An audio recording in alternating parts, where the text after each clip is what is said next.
Pemirsa, Gubernur Kalimantan Timur Rudy Masud ini memutuskan mengembalikan mobil dinas baru hasil pengadaan APBD perubahan 2025. Ya, langkah ini diambil menyikapi aspirasi dan kritik masyarakat. Nanti akan diserahkan kembali.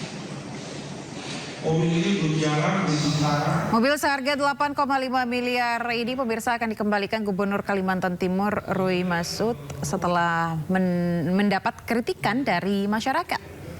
Kepala Diskominfo Kaltim Muhammad Faisal menyebut mobil tersebut belum pernah digunakan dan masih berada di Jakarta sejak serah terima November 2025. Setelah mobil diterima kembali, penyedia wajib menyetorkan dana ke kas daerah dalam waktu 14 hari. Sementara itu, Gubernur akan menggunakan mobil dinas lama untuk operasional.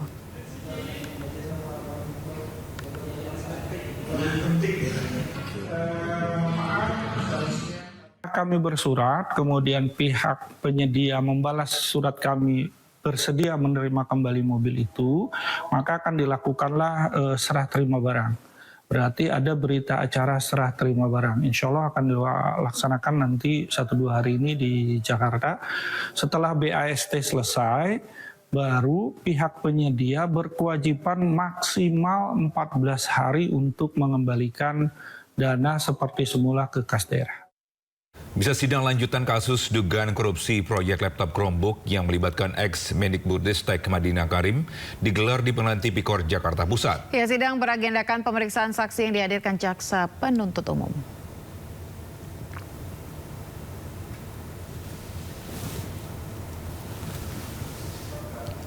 Pemirsa, salah satu yang menjadi saksi di sidang hari ini adalah staf ahli Kemendikti-Saintek Muhammad Hasan Cabibi yang menyebut presentasi penggunaan dan pemanfaatan Chromebook yang tidak efektif. Ia menyebut hanya 0,15% dari 1,6 juta laptop Chromebook yang dimanfaatkan atau digunakan dalam proses belajar mengajar.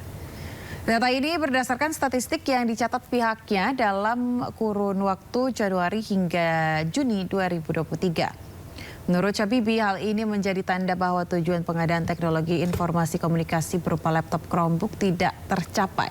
Namun hal tersebut dibantah oleh tim dari kuasa hukum Nadiem Makarim.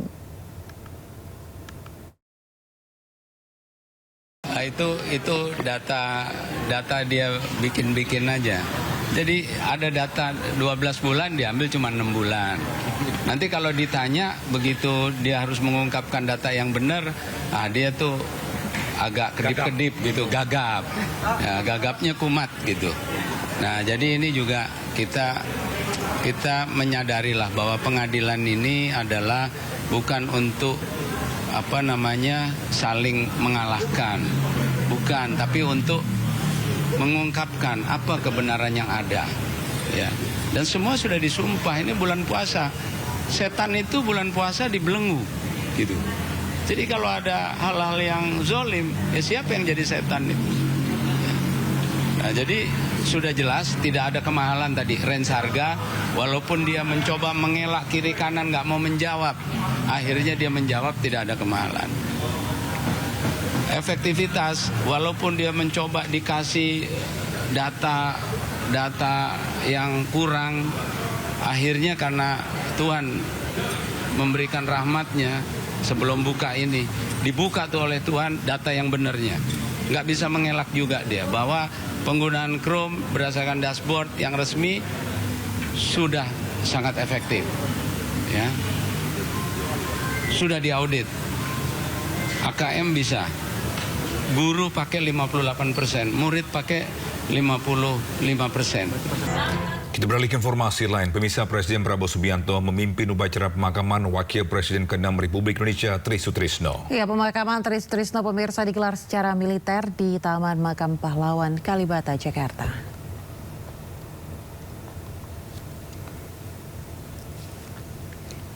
Jenazah almarhum Tri Sutrisno tiba di TMP Kalibata pukul 13.18 waktu Indonesia Barat. Peti jenazah diselimuti bendera merah putih diangkat anggota TNI menuju tempat peristirahatan terakhir. Prosesi upacara dibuka dengan laporan Komandan Upacara Kolonel Infanteri Beni Angga sebagai Wakil Asren Kopassus kepada Prabowo Subianto sebagai Inspektur Upacara. Dilanjutkan dengan pembacaan riwayat hidup singkat almarhum dan apel persada. Presiden Prabowo menyampaikan harapan semoga jalan Dharma Bakti yang ditempuh Trisno bisa menjadi suri tauladan bagi kita semua.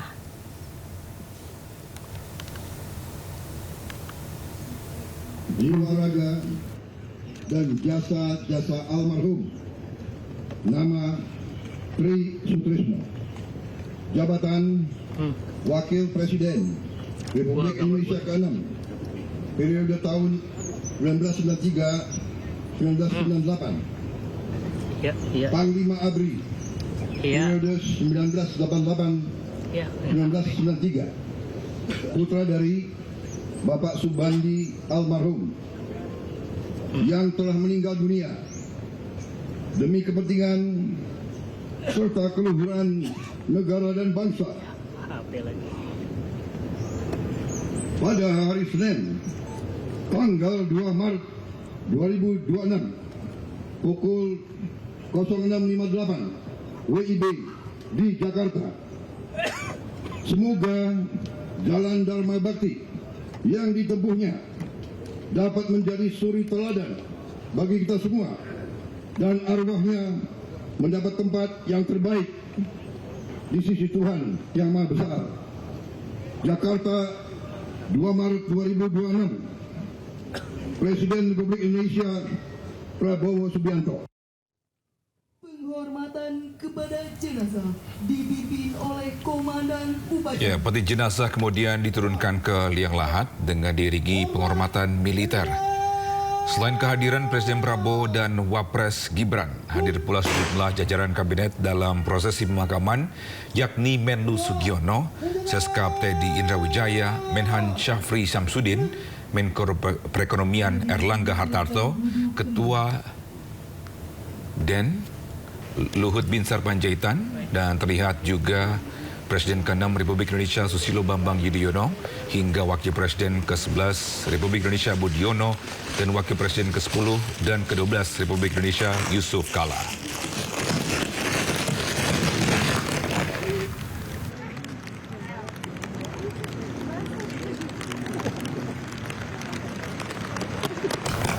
Dari informasi selanjutnya, bisa Komisi 3 DPR RI menggelar rapat dengar pendapat umum dengan kuasa hukum ibu kandung Nizam Syafei, bocah yang tewas diduga dianiaya ibu tiri di Sukabumi. Ya, sejumlah kejanggalan atas kematian Nizam pun diungkap dalam rapat hari ini.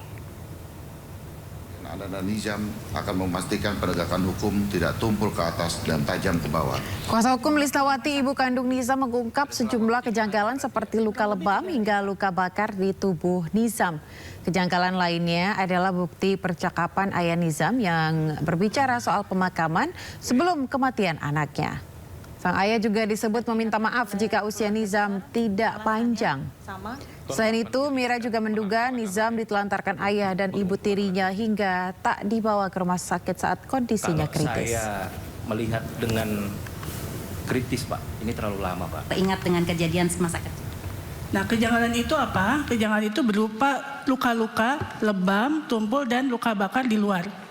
Kemudian pada saat kejadian, Ibu Lisnawati itu dipanggil atau ditelepon oleh mantan suaminya atau Bapak AS di chat untuk datang ke rumah sakit untuk melihat anaknya pada kondisi dia masih sakit, belum meninggal. Tanggal berapa itu, Bu? Bukan. Oh, sebelumnya ya, meninggal kan tanggal 18. Jadi pada tanggal 15 Pak Februari mereka ada chat. Chatnya itu isinya bahwa ini anaknya sakit katanya dalam bahasa Sunda, Pak. Tapi saya kalau diterjemahkan begitu. Terus kata klien kami, apa sudah dibawa ke dokter? Belum, katanya gitu. Kenapa? Nggak ada waktu, begitu. Kemudian lanjut, ada lagi WhatsApp selanjutnya.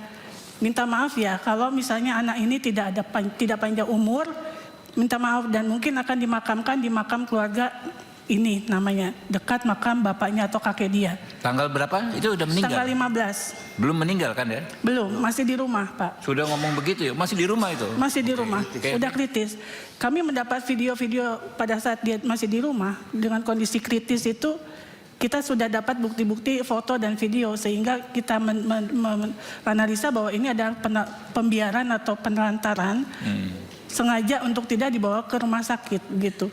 Ada selang waktu 3 hari berarti ya? Kurang lebih 3 hari, Pak, gitu.